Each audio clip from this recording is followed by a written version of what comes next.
always. What about Uncle Ben? If not for Uncle Ben, most of us wouldn't be here. Oh boy, I'm gonna try to make this as short as I possibly can because, man, I don't remember the last time I've seen a movie where I actually feel as though I want to spend the entire week rewatching the movie in theaters and paying to do so. This is what Across the Spiderverse made me feel. Oh my god, I forgot what it feels like to actually watch a really, really good movie. So I'm going to be breaking down what I liked about the Across the Spiderverse movie. Honestly, it's hard to find anything to say that I don't like about it. I try to be fair at all times. I usually can find, even with movies that I like, things that need to be worked on. And I'm really hard pressed to find stuff in this movie to bitch about. Like, it was just near perfect. When I say near perfect, I guess I'm trying to be a little bit liberal in that regard because I don't want to say absolutely perfection because I'm sure there's some flaws in there. But to be completely honest, I did not see any. So I'm going to be giving you guys my thoughts on the first movie first of all. Spider-Man. The first movie was crazy. Of course, Miles Morales is 14 in this, and he's just a regular kid going to school. I absolutely love the relationship he has with his father, who is a cop. In this movie, of course, spoilers, for those of you who haven't watched, I don't know why, but like I just finished bitching at my dad because he hasn't seen it and he loves Spider-Man. But anyway, Peter Parker is the regular Spider-Man in this one. He's from this universe, and he's just Spider-Man. And because he had to save Miles, well, he ended up dying, unfortunately. So now the world is one less person to save everyone. Spider-Man is now gone. And a spider bites Miles. Miles gets his powers, and then he meets Gwen Stacy and a bunch of other Spider-Man because the villain of this one wanted to open up a portal, and I didn't even remember this. I had to look at the recap first because it's been so freaking long to even remember this detail. But the villain apparently wanted to make a way to bring back his wife and son, which was very freaking sad. But this movie was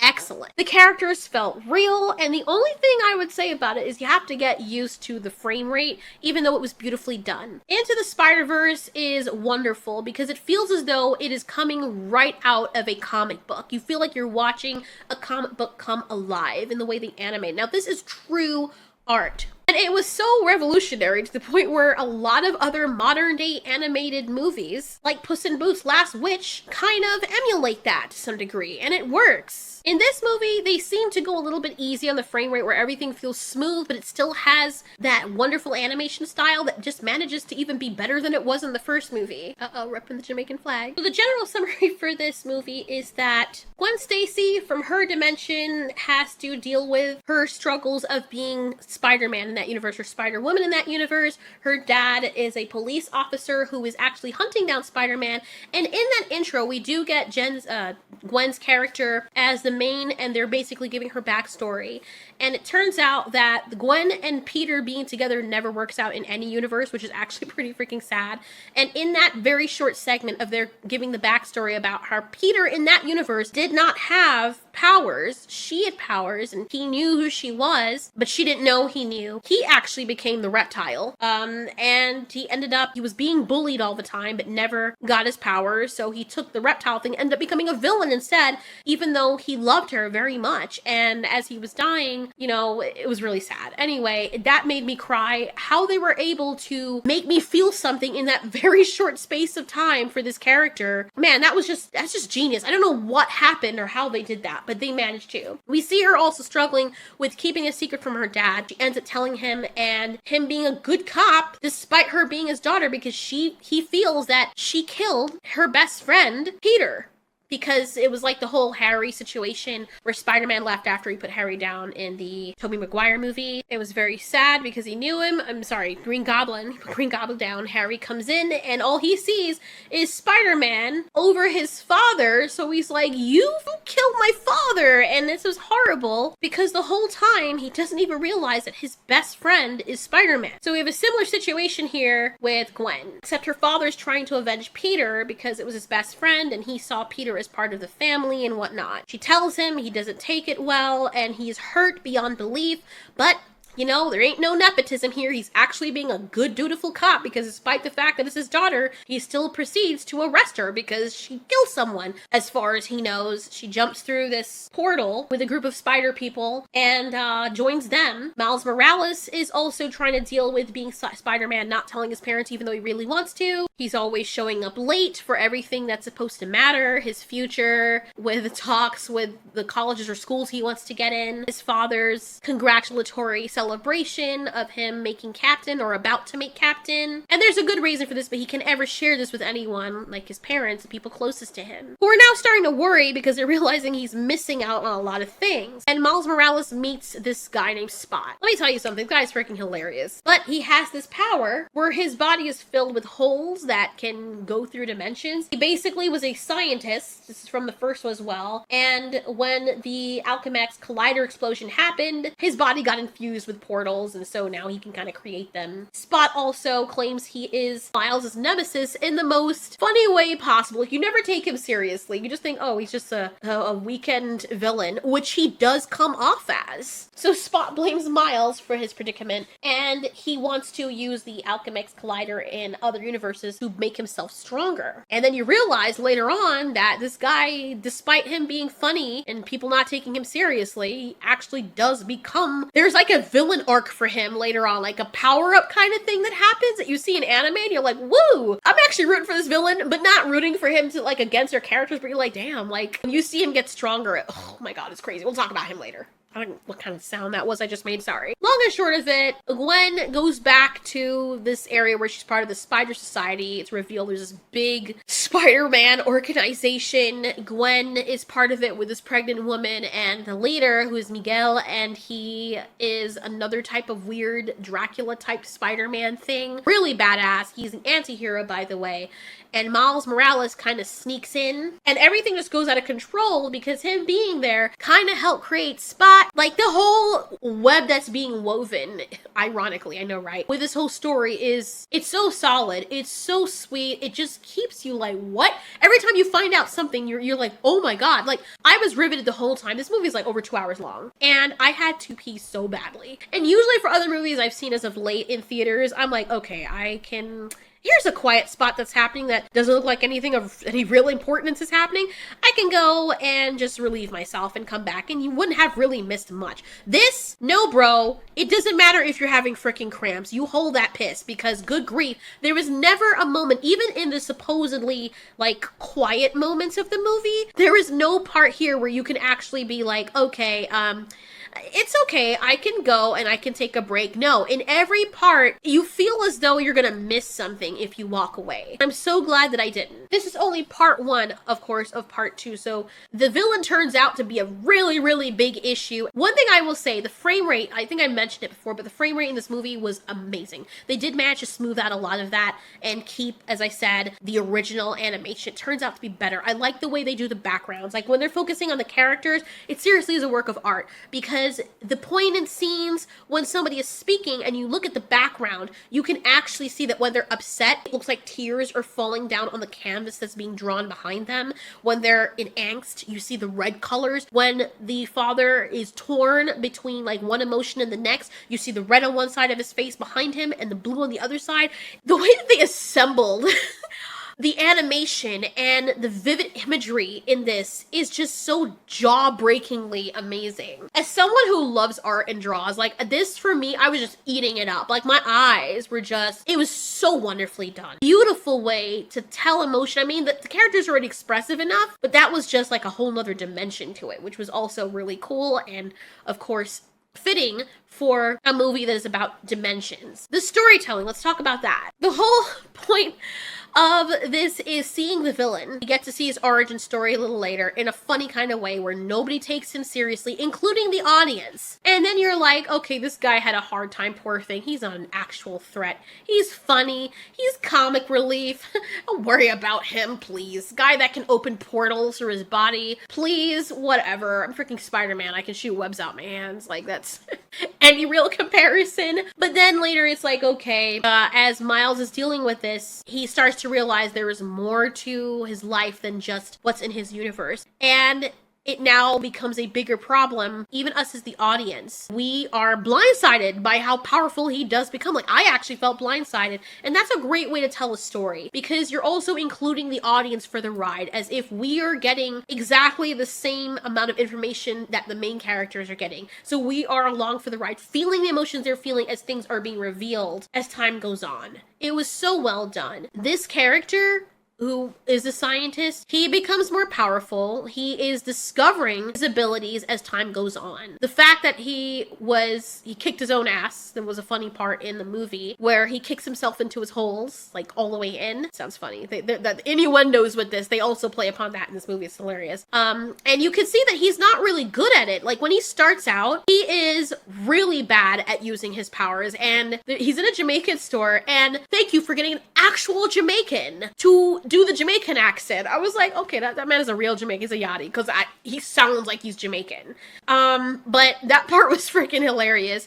And this guy, Spot, he is just messing everything up. He can't even steal the money properly. He's being all snarky with it. You could tell he's a dork, and it's so endearing and cute, and you don't take him seriously. He's kind of endearing, because you're like, this villain is so adorable. Is he even a villain? But at this point in time, the funny thing with the story is that he's not.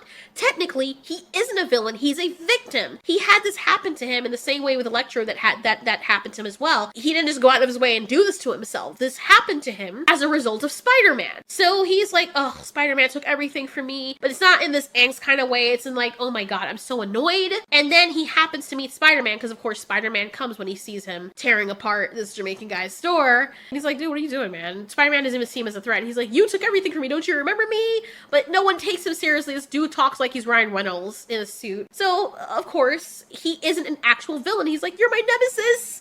I can't stand you. Like, he's a nerd, like all of us. You're like a regular guy. And then the story, as it progresses, he becomes a villain. You actually see him turning into a villain. The whole reason he does that is because Spider-Man doesn't take him seriously when he says he's upset about what Spider-Man did. So he basically is like, you know what? You did this to me. I'm really upset, and I lost against you. So now I'm actually going to become a villain and show you that I'm not to be messed with. I'm going to show you, I know how to use my powers now. This is actually kind of cool. He starts liking his powers, especially as a scientist. And what I like is, as the story progresses and we see things from his side, we also hear him talking like a scientist. Like, he's talking about the hypothesis, and he's saying, oh, so these holes do this. Wow, this is new. Okay, so this happens when this happens, and because of this, but he doesn't do it in a way that's hard for layman people to understand. He does it in a way that he still feels like a scientist, but people can follow along. And through his eyes, just like we saw Sam Raimi's Spider-Man learning how to be Spider-Man, we see him learning how to be a villain. And then when he gets more powerful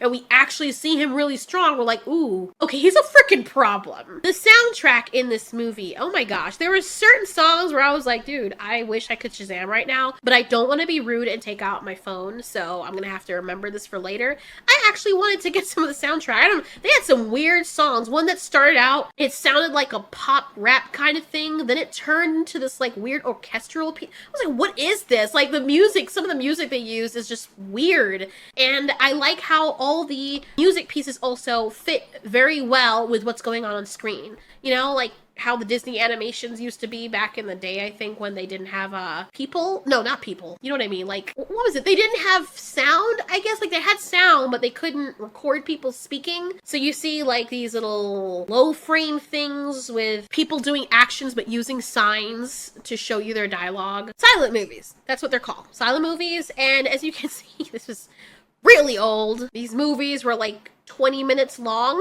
That was supposedly a featured film. I guess when you don't have speaking, it's easy to just tell a story without adding and tucking on an extra 40 minutes. Anyway, it kind of reminded me of that, so it's pretty decent. Let's talk about the characters. I do appreciate how they built upon Gwen Stacy's character. She is full of angst, and you understand why. She's just not being annoying because she's trying to be annoying. She actually went through a very tumultuous situation, losing Peter like that, and not being able to tell her dad or talk to anyone. And then when she does tell him, he wants to arrest her, and she feels frustrated, and she loves her father, and he's the only person in the world. And I like it that they don't make her overshadow Miles Morales. He's his own person. She's her own person. Miles Morales is a badass. She's a badass. She has problems that you can relate to. It's Like, they don't make her this overpowered person. Like, there's situations that she doesn't know how to tackle. She doesn't know everything. She messes up. So it's easy to relate to her. Like, half the time, it looks like she doesn't know what she's doing. She falls prey to her emotions sometimes. And you know what? I like that they do this with her, because I don't know what's going on as of late. A lot of modern movies seem to, like, think that us girls need to be perfect at all times. Like, when people were crying out for representation, they meant let the girls be perfect in everything they do and tell the boys they suck and overshadow everyone around them so that everyone can like them, while making them completely unlikable in the process. And Gwen is actually really, really likable. I definitely enjoy her character. She can take care of herself, but at the same time, there are situations Spider-Man saves her. Even while she's Spider-Man, she saves him, he saves her. As Miles Morales says, they make a great team. It doesn't feel ever as though, hey, this is Gwen Stacy's movie, but when they do show her portions, I appreciate them because they make her feel like her own character without having to outshine Miles like it's some freaking competition or something. They make them feel like they actually like each other, and it's very sweet. You can tell that she really likes Miles, he really likes her. It feels real, it doesn't feel forced. A little bit of Darius and Brooklyn going on here from Camp Cretaceous. I don't know why I feel that, but it kind of feels like where it went, and they kind of also look like the characters. But I absolutely loved her. I like that they added that dynamic with her father as well, so you can see her as a person who's also going through issues.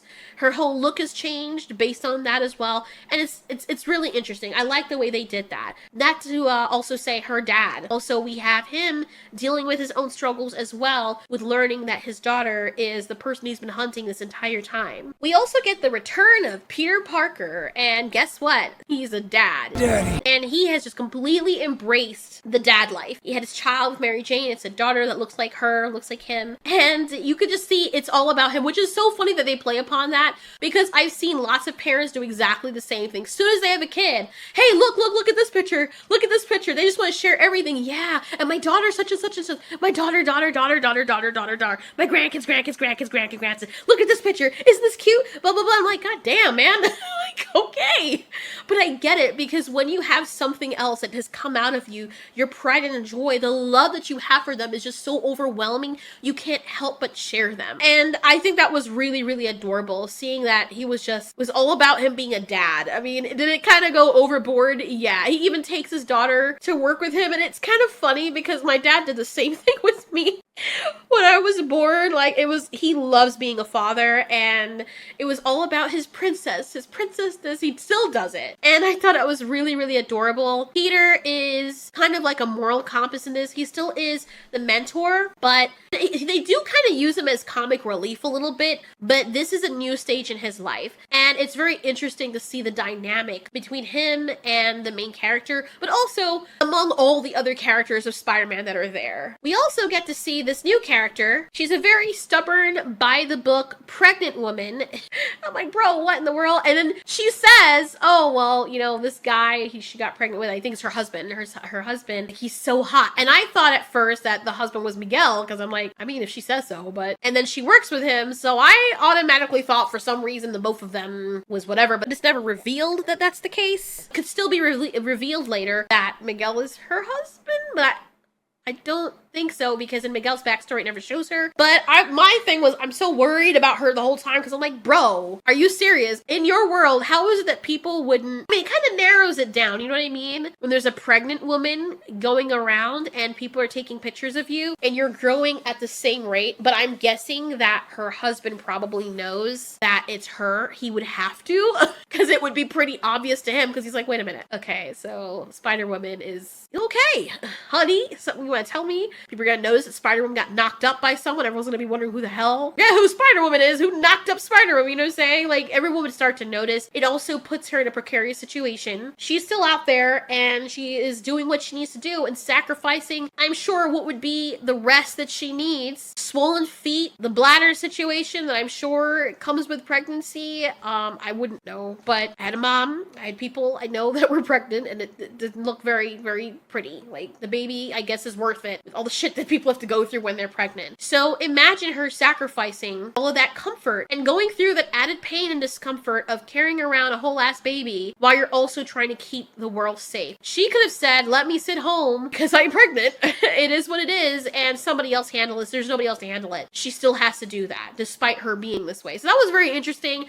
I just kept wondering the dynamic. And there's a point in the movie where she gets slammed and I'm like, oh no. Only thing I'm thinking about is she okay? She's fine, of course, because you also forget that with getting bitten by the spider, it also gives you like a buff of defense. So I'm guessing, like, let's say you're squishy as a human being, like, I don't know, 0 in comparison with humanoid superheroes. Spider-Man would probably give you a defense buff of probably 60 or 170. I don't know. How much does it give you? Because I've seen Spider-Man get crushed by things or fall from great heights and they walk off and they're like, oh, my back. All right, I'm good now. And then just heal right away. So I'm guessing that's what happens. She's not as fragile as a regular human would be. But it's interesting to see that dynamic because we've never seen that. Then we have Miguel. Holy crap. I love his rendition of whatever the frick he is. I guess he's Spider-Man, but he's also Black Panther and a bunch of other things mixed in. Even they made a joke about that even in the movie. And he looks like a freaking caveman from, he looks like Spear from Primal. I don't know why that's who he put me in mind of, but his face,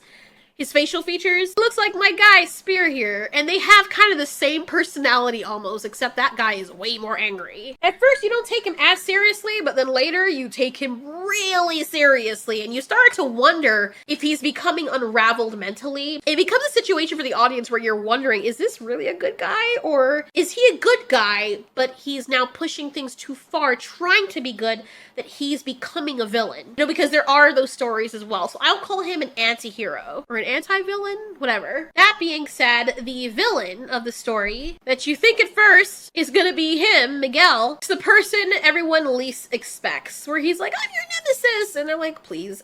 And then later you're like, oh shit, dude over here is freaking Rorschach and Mr. Manhattan all in one. Like you see him at the end of the movie and you're like, oh my god, why would they give us a freaking cliffhanger like this? The fuck, like what? Why? Why? Even though the movie was like 2 hours something, aside from my bladder becoming so distended to the point where it was becoming its own nation, the movie didn't feel that long. And then it ends and I'm like, why? Why? I want to keep watching. How long are we going to wait? It's going to be another 5 years before we get the next one? I know it's probably not that long. I don't remember when the last one came out, but it feels like 5 years. I don't want to wait that long for this. That's actually very freaking cruel to make us wait that long for the next chapter. Like, what you should have done is done the entire thing, then chop it, let this make some money, and then next year be nice to us and release it at Christmas as a gift. God damn it, you freaking asshole. I'm sorry. I don't know why I'm getting emotional, but I'm just, oh god, I just want to see the next part so freaking badly, bro. The arc and the twist, let's talk about that. So I did give a little bit of spoilers already, but for anybody who's watching who absolutely doesn't want any spoilers, like the really deep spoilers, please leave. You've been warned. I mean, you should know this because it contains spoilers. It says so in the title and you decide to stay here, so it's your freaking fault. But I was trying to be nice. But anyways, the deep spoilers, let's talk about that. Can't do that. I can do both! Spider-Man, always! Not always. What about Uncle Ben? Whew. First of all, we get a bunch of twists. We get a bunch of gotcha. Miles Morales learns in the secret society that all the captains, whether they're Gwen Stacy's father or his father, they end up dying. Anybody who's tied to the Spider-Man, who is Spider-Man himself, if you're Spider-Man or Spider-Woman, father's a policeman or somebody close to you is a policeman and they make captain, they die. It always happens. Miles, there's something called a canon event, and Miles ends up saving in this other universe in India where the Indian Spider-Man, his girlfriend's father is the captain. And Miles Morales wasn't supposed to be there. He wasn't supposed to go into this portal after Gwen. No one knows why. They didn't even want Gwen talking to him. She went to go see him because she missed him. She actually really likes him. He really likes her. So it makes sense. I would have probably done the same thing.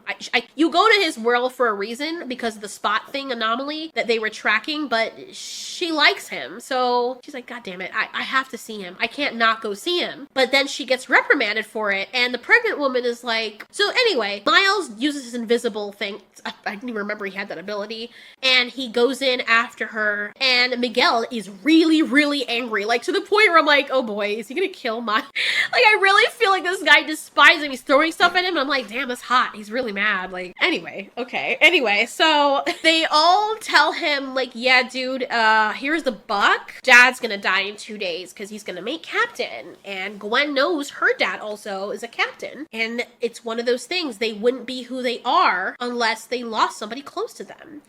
Which sucks, because Miles already lost his uncle. This is the first twist, by the way. So he's gonna have to lose his dad. And I wanted to cry so badly because I love his father so much. Like, his relationship with his dad, like, I look at his father and it kind of reminds me of my dad, because his dad is so sweet, you know, and just wants to be closer to him and so kind. And his mom would be so, like, just thinking about a world without Miles Morales' father in it, I don't even want to think about it. The characters make the characters so likable. That would just be sad. I don't even like entertaining it. I'm like, no. If they freaking kill off Miles' father, I'm gonna be mad as hell. Like, I know that things have to happen for the story, but it's too much. Like, that would be horrible. So now I'm invested, and he wants to save his father. And all of the Spiderverse people are like, yeah, bro, so, we gotta keep you here so you don't go save your dad. And as a matter of fact, you saving that captain in the other Earth with the, in India, yeah, you caused an event that now is shattering that world. And Miles is like, what? And then Miguel tells him, yeah, I caused it once before. It breaks things. He lost an entire world because of it. When he filled someone's shoes, his another version of him that was Spider-Man, to raise the daughter that would have lost her father, so he took his place. And that basically started breaking down the universe, and he ended up losing the daughter. She went out of existence. Some Loki type stuff. So, understandably, Miles tells Miguel, like, dude, I'm not gonna just sit around here and not save my dad. And Miguel is like, no, one person dying versus the millions and millions and billions of people that are depending on us, that's just the way it is. It's the way it is. And this guy is so dogmatic in his approach. But you see where he's coming from, because he actually really believes that, and he believes this is the better thing to do from a moral standpoint. You have to sacrifice your happiness to save all the other people that are depending on us with great power. With great responsibility, which no one ever says in this movie, but it's very much implied. From Miguel's standpoint, Miles is a problem. That's not the biggest twist. They give you another twist. Oh boy, the twists just keep coming with this. Shyamalan has nothing on these people. Not only did Miles cause these issues and started breaking down the world because he wasn't supposed to save certain people that were supposed to die, but apparently he was never supposed to be Spider-Man, because the spider that bit him actually came out of another universe. When the collider for that universe opened up dimensions, it fell through and bit Miles, and because Miles was somewhere he wasn't supposed to be, Peter Parker from his universe, the actual Spider-Man that was there, died saving him, which was never supposed to happen. So Miles was never supposed to be Spider-Man. So when he fights this entire nation and organization of Spider-Man, there's this weird, creepy spider cyber thing that wraps you up, and it reads your DNA and sends you back to your original timeline. So he goes back, or your original dimension. He goes back to go save his father, and this is wonderful because you're like, oh yes, he's gonna save his dad. And they go back to his world trying to catch him. And they're watching his dad and the movements. His dad's about to become captain soon, like the next day. Nobody knows where Miles is. Even Gwen Stacy goes back because she realizes, oh, Miles in trouble. Maybe Miguel doesn't have all the answers. Maybe I don't know, this doesn't feel right.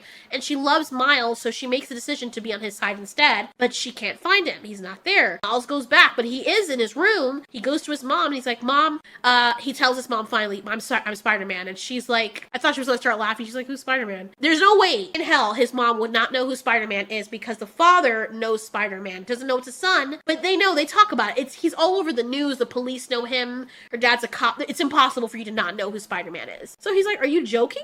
And then we realize his father's not in that universe. His Uncle Aaron is still alive. Oh boy, he's not in his original universe. How could this have happened? Sacre bleu. Turns out the spider, remember the DNA machine that sends you back to your world when it reads your DNA? When the spider bit him, it filled in with its DNA, but that spider was from another universe, not his universe. So it sent him to that universe where there is no Spider-Man, because that spider that got brought to Miles's universe was supposed to bite the person there that would become that Spider-Man, and that Spider-Man never existed because that spider never bit him, and so everything was in chaos.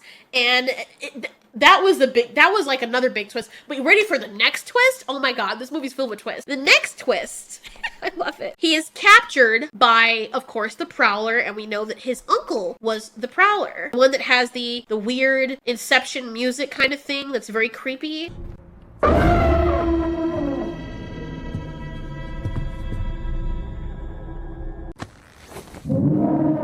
You know me, sir. I don't ever quit. Yo. The music, that was the thing that stood out to me the most. I'm like, oh shit. He is scary?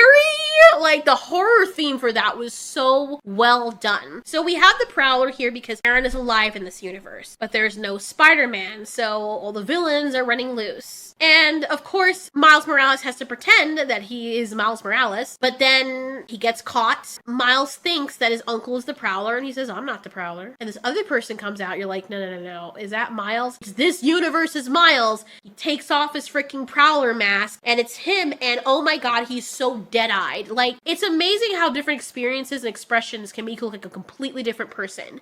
Because even if they had exactly the same hairstyle, I would know which one was which. Like, Miles is so innocent, he's good-hearted, good-natured, he's sweet, he stands for goodness, and this other one just looks like he's dead inside. His father is dead, which probably played a part into that, and instead of Aaron, it's Aaron's face on the graffiti art on the wall of the building next to them. It's now his father. And he's like, let me go, man. My father's gonna die if you don't let me go back to my world. And of course, this Miles Morales is like, why would I do that? I'm like, oh no. Oh, goodness gracious. The freaking twists, man. Like, I didn't see the Miles Morales being the Prowler part being a thing. I didn't know that was gonna be the situation. So that, for me, came out of left field. Maybe I should have thought about it, but I just did not expect that. What I expected was Miles Morales was just going along with his uncle as the Prowler, and he was also in like a bad crowd, but him being the Prowler, I did not expect. In conclusion, this movie, oh my goodness, it was, to me, better than the first one. And that's probably unfair because they're completely different types of movies in terms of, I guess, their presentation. This had nonstop action, the visuals were amazing, the story, the writing, the dialogue, like everything was just A1. I cannot believe that I'm fangirling this much over this movie, but this movie is freaking amazing. Like, I say it once, I say it again, I'll say it 1,000 times. I will pay every time to see this movie in theaters because it was that good. I really, really, really enjoyed it. Thoroughly enjoyed it. Oh my god. Like, I feel like I missed certain things. I want to go back and watch it again. I'm so pleased. I'm so pleased with this. I can't even speak properly. Like, I rambled this whole video. I apologize. It's just so much in my head that I want to get out. Like, the whole Spider-Man thing with there being a T-Rex Spider-Man, a horse Spider-Man, the whole organization thing, the villain. Oh, this is maddening. I'm so upset. How long are we gonna have to wait? Is the next one already done? Like, I don't want to just sit here for years. Wait, what if I die? Like, not gonna die without knowing the frickin'... It's upsetting. It's upsetting to me. I hate this. I walk away and I can't stop thinking about it. I can't stop talking about it. It's like I'm falling in love. There's so much to talk about. God damn it. But thank you for making this movie. I am so glad that Disney doesn't have these freaking rights to these, because can you imagine how they would just trash this Look, I really hope that as long as I'm alive, that Disney does not acquire the full rights to this, because as good as it is now, forget that being the case. Forget that. Flush that down the toilet and wrap it in a paper bag while you do it. Right away. This movie is gonna go to trash. This whole franchise is gonna go to trash. But they've successfully made a franchise. They made a story with it. They actually managed to do a better multiverse movie than Marvel's Doctor Strange the Multiverse. How? How do you know what I'm saying? Like, what? And then they made a multiverse dimensional villain on top of it. and made it work. They were able to squeeze characters in and not make them feel bloated. They were able to have the multiverse thing and not make it feel as though there were no stakes involved. This is how you do a multiverse movie, and there still feel like there's stakes, because now the whole situation with Miles Morales' father about to die, because you feel for Miles and you feel bad for him when he's fighting for his freaking life to go and save his father. I feel like I would have done the same thing. I feel for him. I do not want his father to die. It's just, I feel like what else is there to live for? At that point, I think that would destroy him. Just imagining this world like Miles losing his dad, that would crush him. I know for certain it would crush him. It would crush him watching his mom have to do this on her own. It would crush her, and that would crush him over again. Kind of like when we lost Uncle Ben, you know? Like, now there's stakes in the game, even within a multiverse movie. This is how that's done. This is how you do it. Anyway, that's enough. I could sit here and talk for hours about this movie. Like, this is a freaking podcast, but it's not. Go and see this movie. If you have not seen it, go and see it. If you guys have seen it, tell me what you think about it. What did you not like about it? What did you like about it? Honestly, I mean, I'm sure if I sit down, I could find,